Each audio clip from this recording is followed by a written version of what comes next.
Dennis, and the first piece this evening is called Home. My parents moved out of my childhood home about 8 months ago. The people who bought our house toured via Skype and signed the purchase agreement from Dubai. They bought our nicest furniture, our grill, our snowblower, and didn't move in. They actually had a for rent sign planted in the front yard in a neighborhood where no one rents. At Christmas time, my dad drove by and it was the only dark house on the street. I took my first boyfriends to that house. I painted a purple tree on my bedroom wall. I did all my homework and applied to college on that bed. But I never particularly liked that house. It was too big, too cold. But my parents threw really great parties, and every year we put up a real Christmas tree. So a few months ago, I was back in my hometown, which is in Central Mass, for a conference. And I sat in class all day with the heat of familiarity buzzing in my ears and the force field of my house drawing my attention. At the end of the day, I got in my car and stared at the steering wheel. Should I drive by? Well, I didn't. I drove straight home. That night, I dreamt that my parents, my sister, and I were back in an upstairs bedroom in my old house, looking out at the view of the hillside. And all of a sudden, a wave of dark brown and green water rose up over the horizon and splashed and careened towards us, covering everything in its path. All we could do was scramble back to the other bedrooms and closets and bathrooms and hold our breath. The water plunged over the adjacent hill and began creeping up the outer wall of our house. It came, and as I braced myself to feel it cooling at my feet, it retreated and fell away. There was a moment of stillness, and then our house began to slide. The fill that was our yard disappeared down the slope. We started somersaulting like we were in a rolling car. In my dream, we survived. We climbed up and out of the wreckage to find that our neighbors were gathering. Our house was the only one that had been destroyed. Well, I couldn't bear to drive by that day because for the first time in my life, that house felt hostile, uninviting, cold, dark. Its eyes and arms were shut.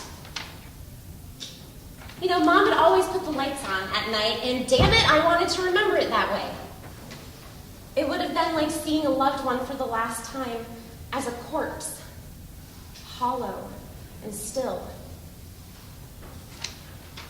I didn't know I had any true attachment to that house until that dream. I don't have my own room to go home to anymore. Home is this nebulous idea somewhere in my mind and somewhere in our storage unit and somewhere on the streets where I park my car at night. Maybe I've officially entered adulthood.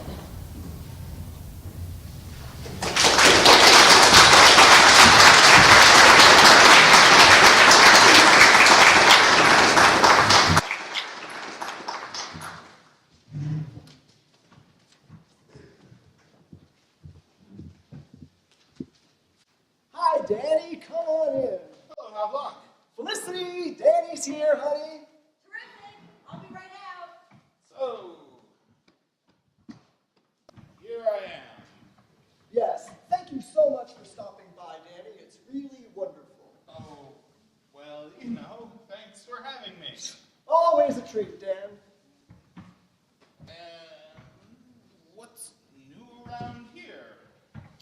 Nothing. Not a thing.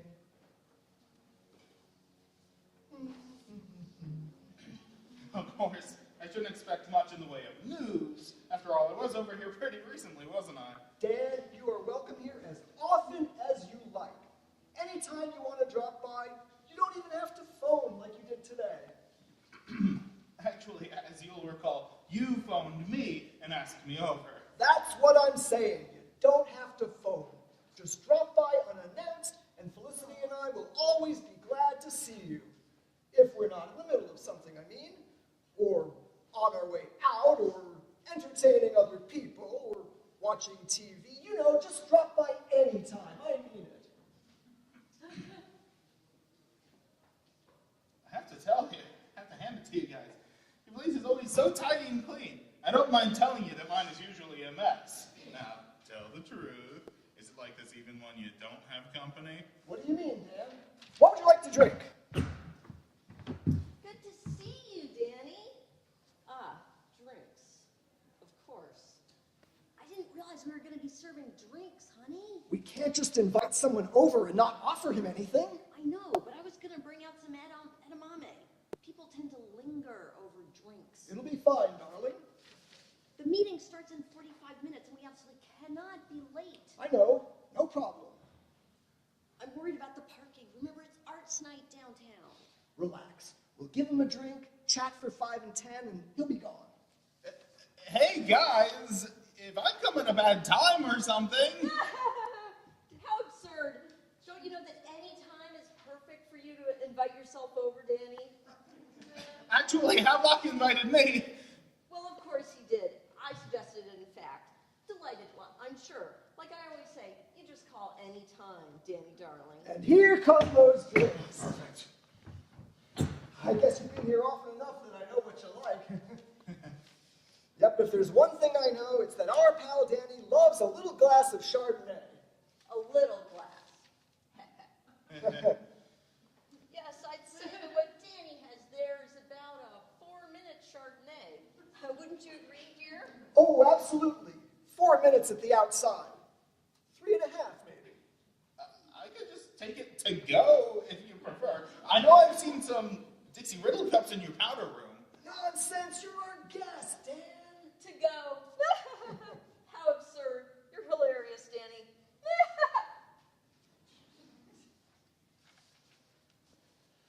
So, how was your day, Felicity? Complete washout. All I did was answer emails and schmooze with people on the phone. That's too bad.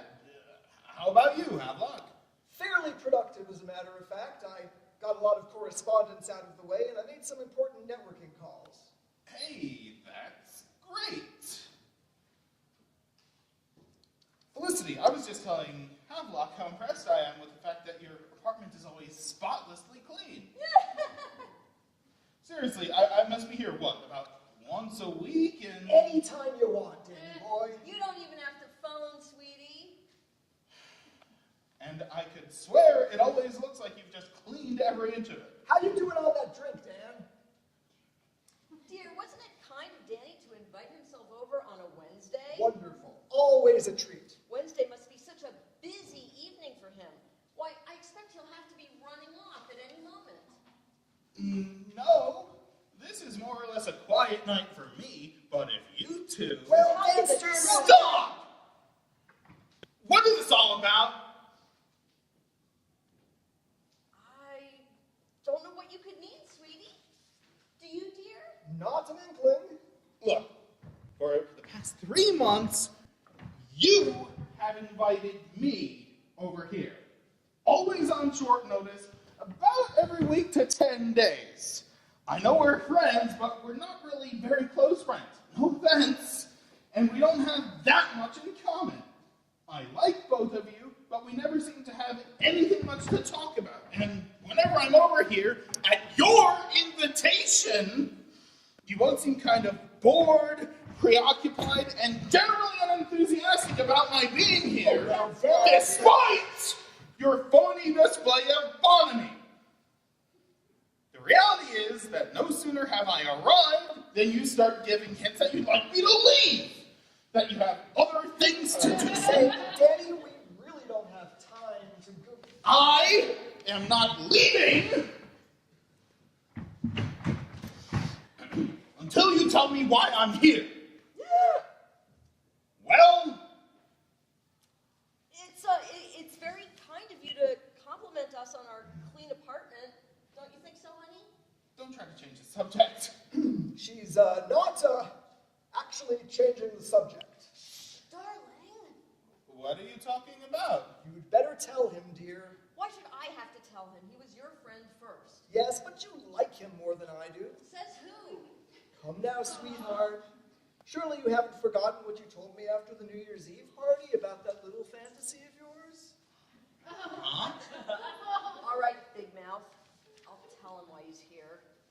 Does it have anything to do with the little fantasy? No. Just asking. All right, Danny. You want to know why you're here. Well, do you ever have something you just can't make yourself do? No matter how much you're aware that you need to do it? And now is she changing the subject? No. Trouble making myself do things? Sure. There are plenty of tasks I have a hard time getting myself to do. Obligations, chores, things like cleaning the apartment. Cleaning the apartment. Funny you should bring that up. Why is that funny? You see, it just so happens that we have a teensy problem around here with getting motivated to clean the place. Give me a break. You guys have trouble getting motivated to clean. Yeah, right. I mean, unless when I'm saying every time I come over, it's just totally unrepresentative. Like, if you only clean your place when you know I'm coming over, or if you only invite me over because you need something that will motivate you to clean. Oh, for crying out loud! I've had people take advantage of me before, but this is ridiculous. Pete's sake. You guys are pathetic. Inventive, but pathetic. Okay, I'm going now. No! Don't get up! I'm out of here. Sheesh. Danny, What? same time next week, okay? Yes. I was afraid he was going to drag that out all night. It really is getting harder and harder to find good cleaning help, isn't it?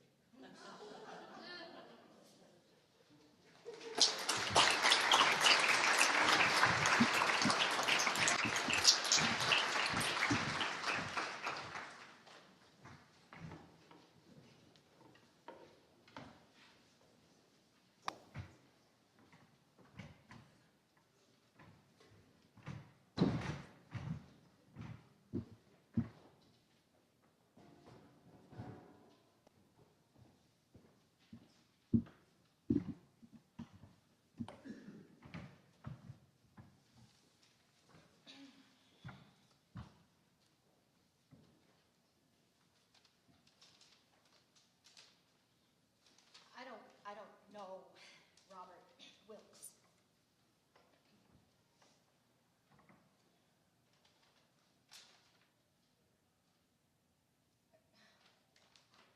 What do you want me to say?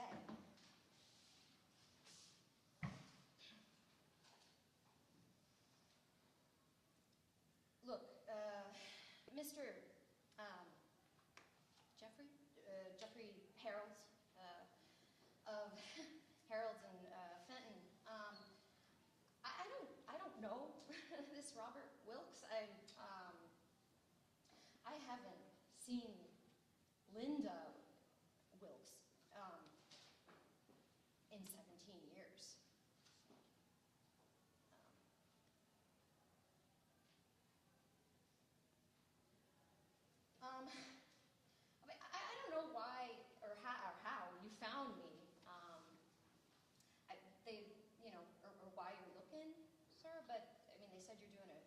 good job down around at Foster's.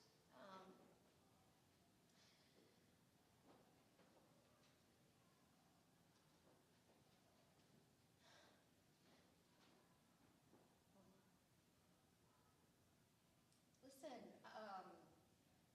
Mr. Harold,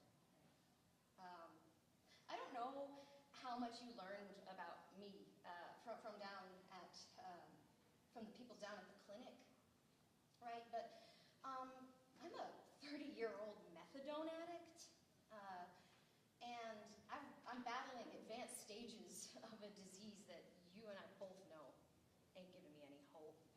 So, I've watched more people get married in the last 15 years than your grandmother, and always wondering why, by the grace of God, it ain't me.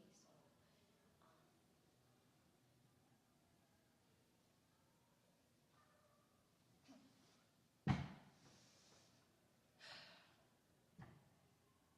my first memories of Linda are at the age of 4, and the last ones are at about the age of 13.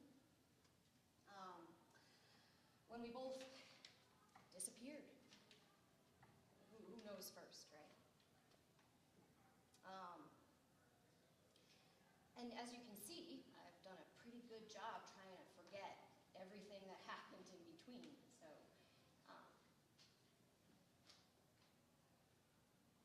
and now you call me down here and you tell me that Linda got clean. Good. You know, and she made it all good with Mr. Robert Wilkes, our old man, taking care of him in his final days when there was no one to take care of her and hers, except her $4.2 million fortune. Wow. All because she put down on a piece of paper somewhere that I'm the next of kin.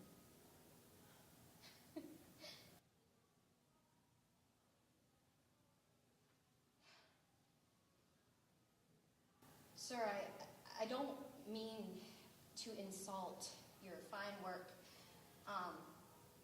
and your job well done finding me, or your fancy office by saying so, but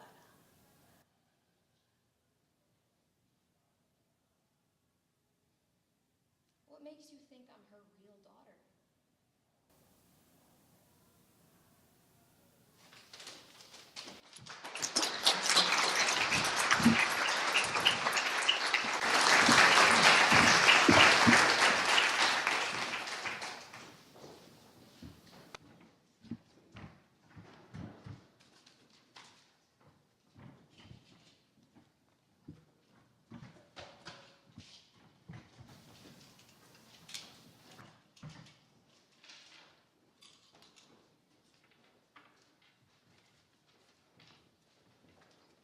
So, it's been a long, exhausting day.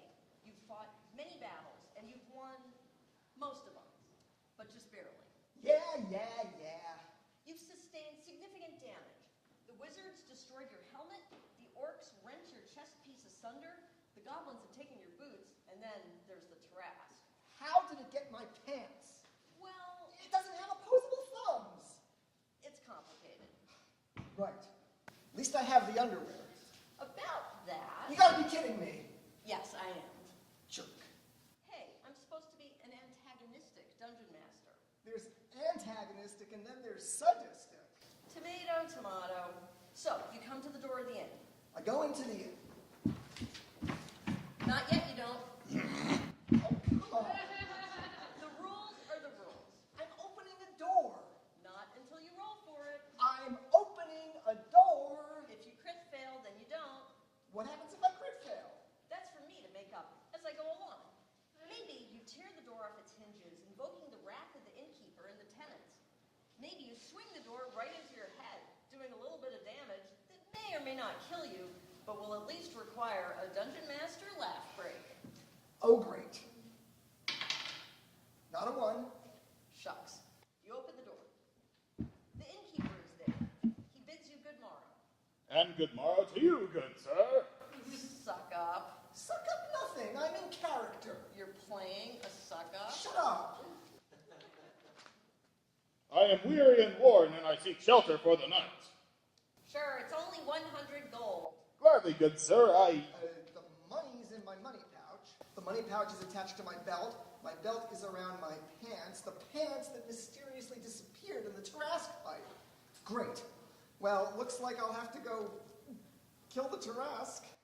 You don't have enough of, well, anything to do that now. You need to rest. But I need the money to rest. Where there's a will. Fine. I'll use diplomacy. What do you say? I'm sorry, sir, but I seem to have left my gold with everything else I had left in the world, which was eaten by a Tarrasque. You know how that is, I'm sure. I was wondering if you could find it in your heart to... He doesn't fall for it. I didn't even roll for it. Fine. He doesn't fall for it. Didn't even look at the die. Feel better now? You're a warrior. You don't have the necessary charisma to pull off diplomacy. It doesn't sound like what you say you said. It sounds more like, well... I'm broken, naked, and hurt and need a place to stay, so what do you say? Does not. Why not just use intimidate and be done with it? You're a warrior. You're intimidating. That's what I rolled. That's not what I am. The die is God. So am I. But the die is God, too. If it says you're a warrior, then you're a warrior. If you play a warrior like a bard, then you're going to wind up broken, naked, and hurt, for lack of a better phrase. Rub it in a bit more, why don't you? I intimidate the innkeeper, but I don't like it. A morally conflicted warrior. I can dig that. Roll it. 20! Boom! Critical success. I'm taking one of your rooms, whether you like it or not, because I need it in order to survive and live to fight another day. But I will repay you as soon as I am able to, and with interest at that. I'm terribly sorry for the inconvenience this may cause, and thank you in advance for not calling the authorities on me, because while I might not be able to defeat them all, I would certainly have to try, and I don't want that, especially since I'd have to confront you after that, and that would be unfortunate. Thanks again. Good night, good sir. You have a room. Thank Donald Glittergold. A bardish god? My God! If not my character's, because, as in life, a character is not fully defined by his class or the god he worships. Profound. Proceed. I go to my room, I open the door, without dying, and I check the room for swag. You find a Gideon Bible. Okay. After my head explodes from the anachronism, I keep searching. You find bandages. No swag? It's a rat hole. You're lucky to have the bandages. Fine. I apply the bandages to heal a bit, because Garl knows that I can't just sleep this one off. Then I sleep this one off, as best I can. Roll it. Roll to see if I sleep. No, you're asleep. Roll it. What am I rolling? Just roll it. Fine, whatever. Damn it! 1, yes. So I crit failed the mystery roll while asleep. What now? You wake up with a start when your alarm clock goes off. Wait, my alarm clock? You've got 30 minutes to get ready and get to work.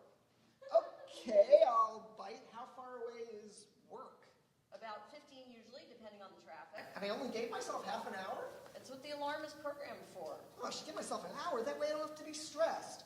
I reprogrammed the clock. Roll it. You gotta be kidding me. You press the button and the whole thing turns off with a horrible cybernetic screech. Note to self, get a new alarm clock. Well, time to get to work. I get dressed. Which suit? Gray, if I have. Shirt? Wait, what else? What color tie? Whatever. I grab the first one I see. The tried and true blue. Sounds good.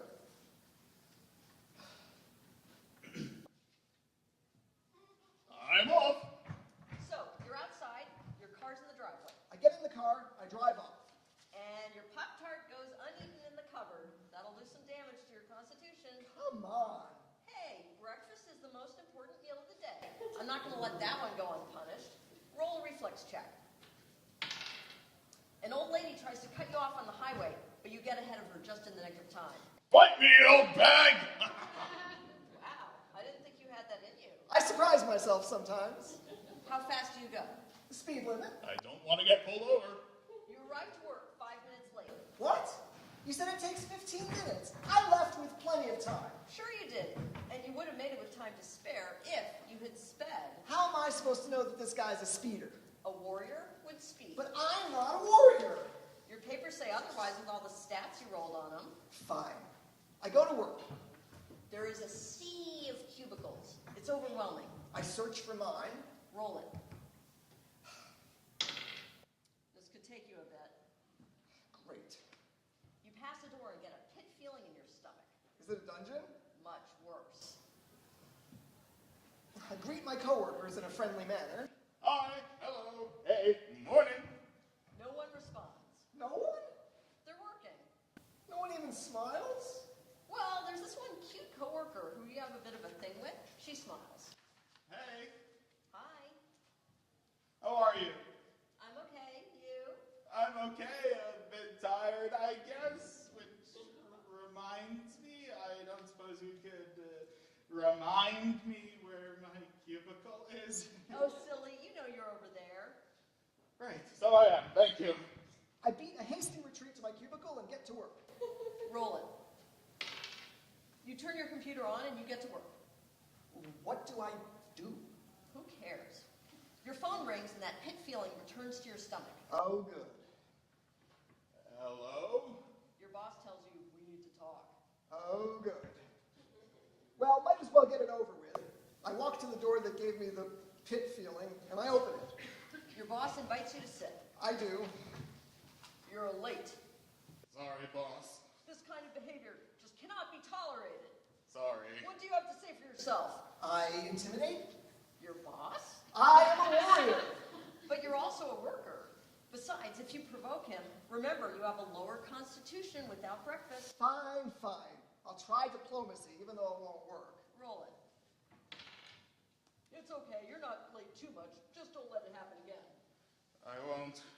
So I return to work, and I work as hard as I can, which is pretty damn hard. You notice your coworker's starting to leave. Wow, that was fast.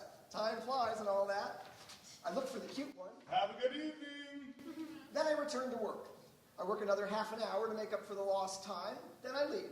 Skipping lunch and working late. I like your new attitude. Have a good night. Thanks, same. I go home, following the speed limit. I eat the Pop-Tart and debate whether I want to reheat some leftovers or order in. Let's see.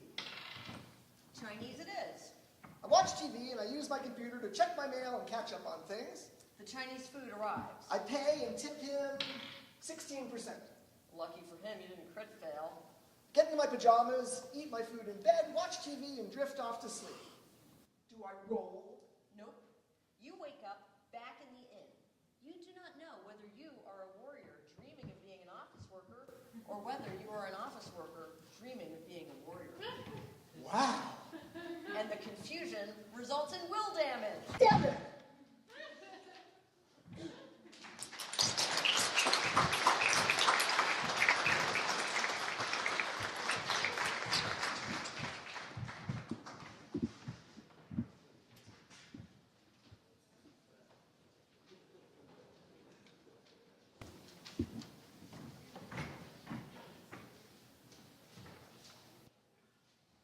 My grandmother loves to talk about sex. She talks about it in the car on the way to church, at family dinners, on our family vacations. When my grandfather died 5 years ago, my cousin, my sister, and I bought a $75 vibrator for my grandmother for Christmas. It just seemed the most appropriate gift. She was a widow now. None of us had a sex toy of our own at the time. So we scoured the internet for the one outfitted with the most gadgets and gizmos. Duh. We secretly pulled her into her room to open it.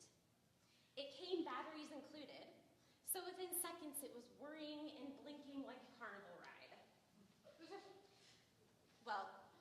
learned a few months later that it remained cold and dry in a drawer because it wasn't as good as the one she already had.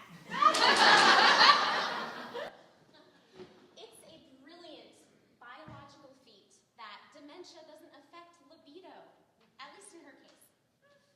And she doesn't even have to remember condoms, and the risk of contracting an STD is as fleeting as all the other moments that dissolve behind her. She's on her third boyfriend since we moved her into assisted living. The last one died honorably from pneumonia at age 96. And the one before that had been arrested for domestic violence against his ex-wife. So we talked her out of that one. Richard is kind. He also has dementia, and even though Bama tells us he's proud that everything works, he often sports a wet bottom and is now spending most of his time in a wheelchair. They're very cute and bubbly together, and she leans over and whispers sweet nothings into his face that the whole room can hear. Where have you been? I miss you so much. Don't ever go away that long again.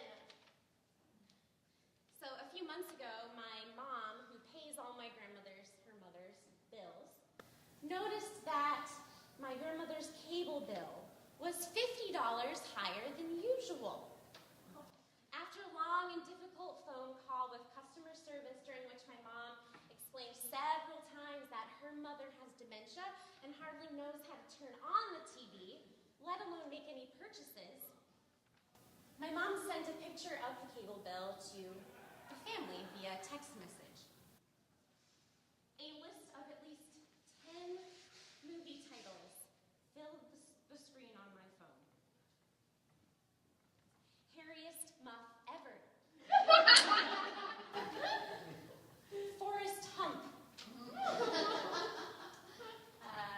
Lesbian by accident 2.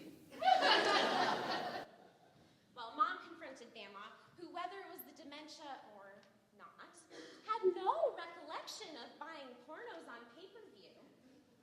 And then my mother confronted Richard. Now, Richard, have you and my mother been watching pornos? Oh, no. Oh, never. Oh, no. We've never watched any movies like that before. Well, maybe once. Well, I guess you can't blame them, but my grandmother's pay-per-view has been deactivated, and they'll be watching porn on Richard's dime from now on.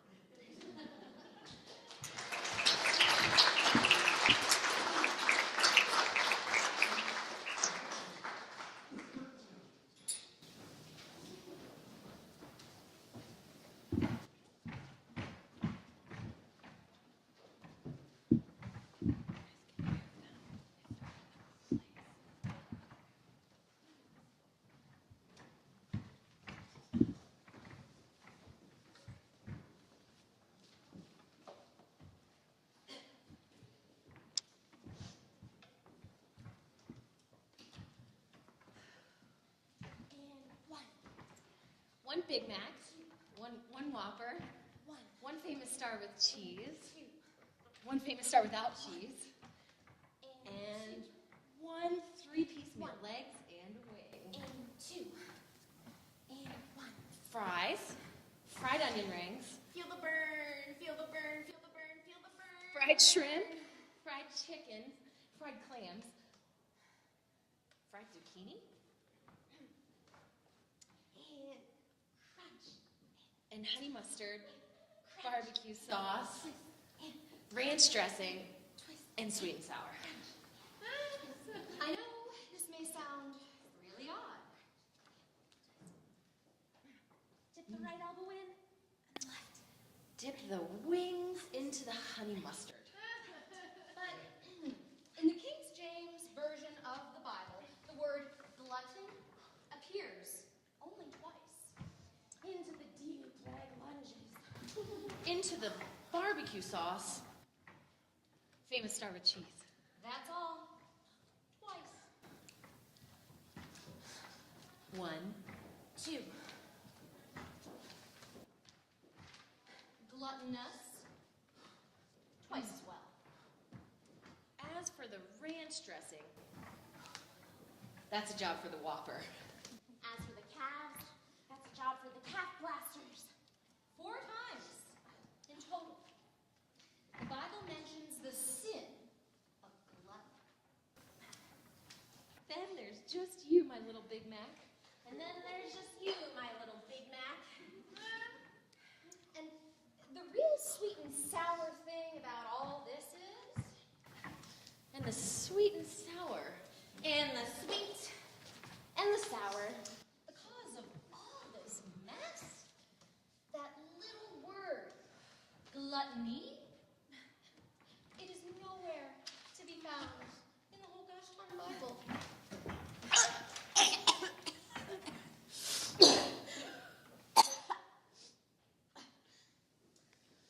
Okay, so this is the before me.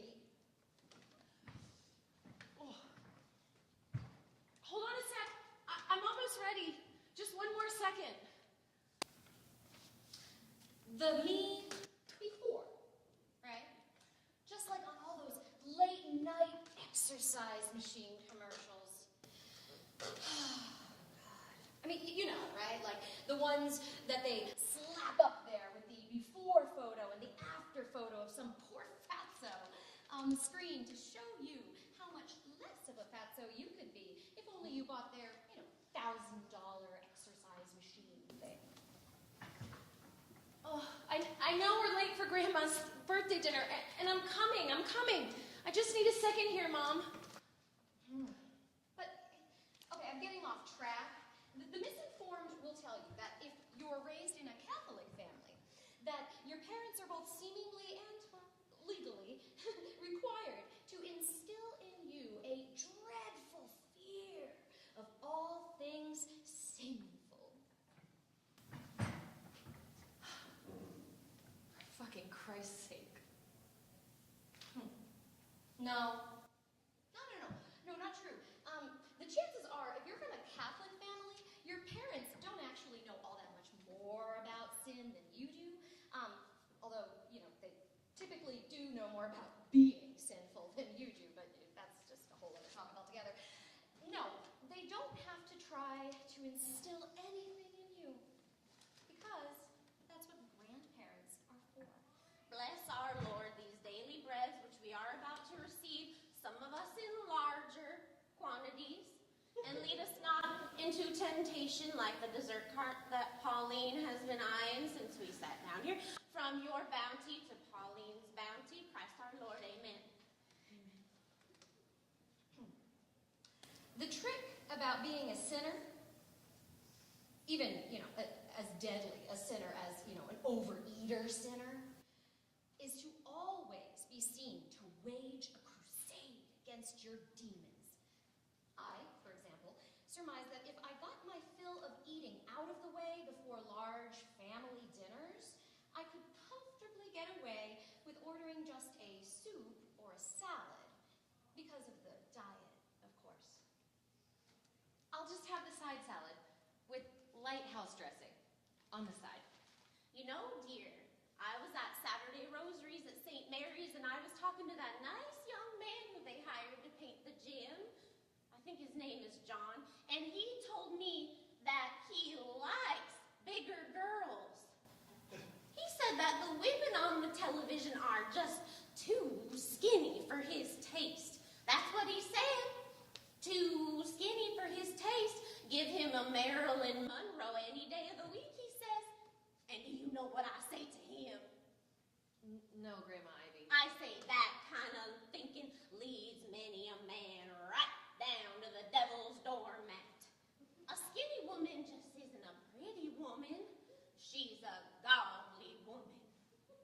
You should know that. It says right there in the Bible, like it says in Proverbs chapter 23, verse 20, be not among winebibbers, among riotous eaters of flesh. For the drunkard and the glutton shall come to poverty, and drowsiness shall clothe a man with rags.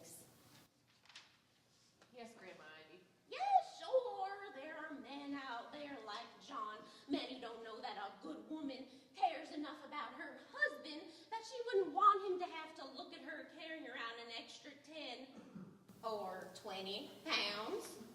But men like that are bound for the fires down below. Yes, they are. Because they don't know that a good woman understands that it is ungodly and one of God's deadly sins to be a glutton. And she knows that her body is like his church and it needs to be taken care of. Yes, Grandma Ivy. I know you, Pauline. I know you're a good woman. You may even end up being a great woman. And someday when you've lost some weight, you're going to make a wonderful wife to a great husband. Yes, Grandma Ivy. Yeah, so that was the before me. Party! And here's the after. P-A-R-T-Y. That is party with a capital P, which rhymes with me. And that's party, Pauline. Believe it or not, I took my grandmother's advice to heart. In the 2 years before I went off to college, I waged a jihad against my ungodly ways. Bright in the morning at 6 a.m., I was up and out of bed and already into 2 miles into a 5-mile run. I mean, every day after school, it was another 5 miles, right? And on top of that, I would lock the door to my room, close the shades, and do 4 more home workout tapes. And then, just to keep up appearances, I would go out with my mom for her evening smoke walk. We're the girls of Zeta and we know it. We're the girls of Zeta and we show it. We're the girls of Zeta. Give us a dick and we'll blow it.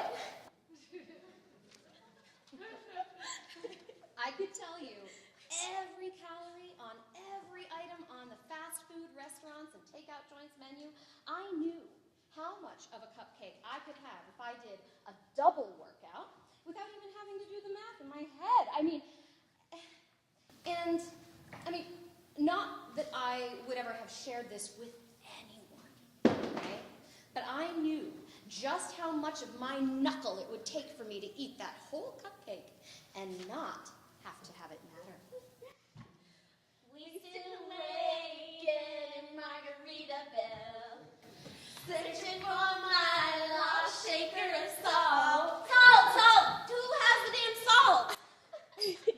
My Grandma Ivy, who was so impressed with my progress, needle-pointed me a sampler to take with me when I left for school, lest I forget how much progress I'd made.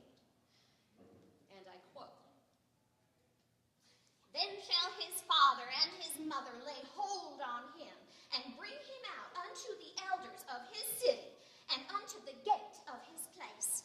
And they shall say unto the elders of his city, This our son is stubborn and rebellious. He will not obey our voice. He is a glutton and a drunkard. And all the men of his city shall stone him with stones that he died. So shalt they put evil away from among you. And all Israel shall hear and fear. Deuteronomy 21:19-21. Party! Woo! Yippers. I was lean, I was mean, and just about every bit the horrible sinning glutton as ever, but now, well, now I was in college. OMG, you should totally know that Brent from Sigma thinks that you have a rockin' body. No, shit. Yes, shit. If he could have seen me freshman year of high school, I bet he wouldn't have thought that I had a rockin' body. Oh, that's right. Weren't you like some big fatty? Like fat, like fatty bibble-at. Shut up! You were so drunk. Whatever. You should totally hook up with him. Break him off some of that sweet Zeta pie. I don't know. I hear he does nothing but run game, and I just don't want any drama. Jeez, I give up. I mean, God, when are you going to do it already? You hold on to that much longer, and it's gonna rot. You are so gross. Listen, I've been needing to crash out for a while. I'm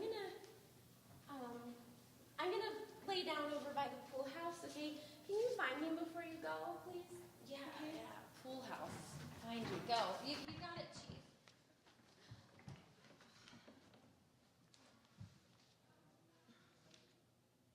The thing I find really funny about sin is this. It is in a balanced scale. Brent? Brent, is that you? What? I think you're real hot, but I don't know. My aunt came and visited me yesterday. There are 7 deadly sins. Sins are considered to be capital offenses in the eyes of God and the church. No, stop it. Stop! What the hell is wrong with you? Help! Help me, someone! Please! Help! Sin so horrible that you risk not only your life, but your eternal soul if you commit one. Please, please don't. Please. Please don't. These sins are pride, greed, envy, wrath, sloth, lust, and gluttony. Just don't hurt me anymore. Please, just don't hurt me anymore. I have been a glutton all of my life. Right on my way to the devil's doormat. As my grandmother would say, for no other reason than I like food. It really is as simple as that. I mean, you strip it down to its bare bones, and it's just that. No, no, no, no, no!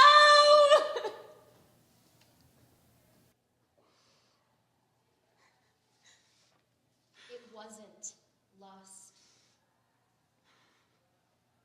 I found out later that he didn't really even think I had a rockin' body. I mean, he had seen me on the beach and noticed the fading stretch marks, right? And told everyone that I was just so fucking gross. So, it was not lust.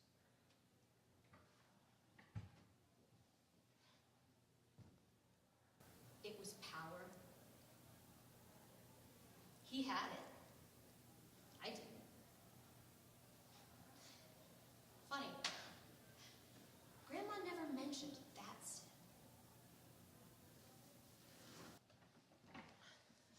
One Big Mac, one Whopper, one famous star with cheese, one famous star without cheese, and one 3-piece meal, legs and wing.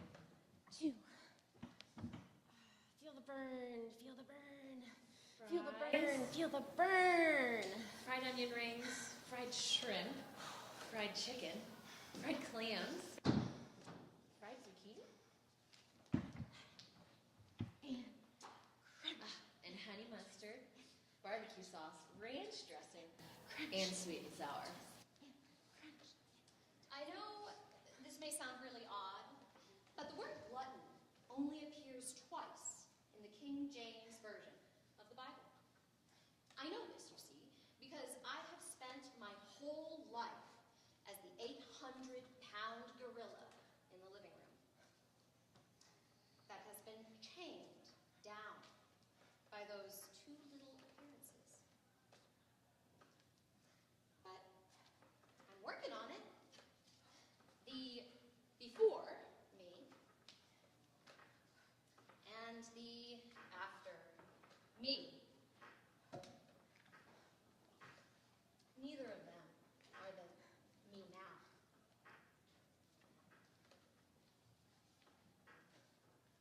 And the me now? Well,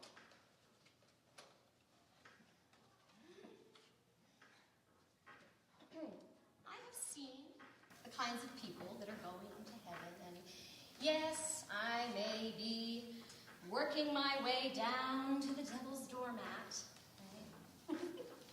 But I'll be damned there?